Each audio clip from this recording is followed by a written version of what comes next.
जब तुम पे शदीद डीमोटिवेशन, मायूसी और गम हावी होगा, तो उस दौरान, उस मोमेंट में तुमने वो अल्फाज और वो दुआएं कहनी है जो हमारे नबी कहा करते हैं। इधर उधर की चीजें नहीं कहनी, जो मार्केट में चल रही हैं वो चीजें नहीं, जो सुन्नत से साबित अल्फाज हैं वो कहने हैं। वो क्या है? नबी सल्लल्लाहु अलैहि वसल्लम जब शदीद गम में होते, शदीद कोई तकलीफ आती, हमारे नबी कहते थे अल्लाहु अल्लाहु रब्बी ला उशरिकु बिही शैआ।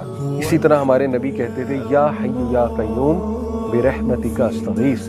इसी तरह हमारे नबी कहा करते थे ला इलाहा इल्लल्लाहुल अज़ीमुल हलीम, ला इलाहा इल्लल्लाहु रब्बुल अर्शिल अज़ीम, ला इलाहा इल्लल्लाहु रब्बुस समावाति व रब्बुल अर्ज़ि व रब्बुल अर्शिल करीम। इसी तरह नबी सल्लल्लाहु अलैहि वसल्लम ने सिखाया कि जब तुम पे रिग्रेट हावी हो जाए, तुम कहो मेरे साथ ये क्यों हुआ, काश ऐसा हो जाता तो ना होता, काश ये हो जाता तो ना होता, तो कहो क़द्दर अल्लाहु व मा शाअ फ़अल।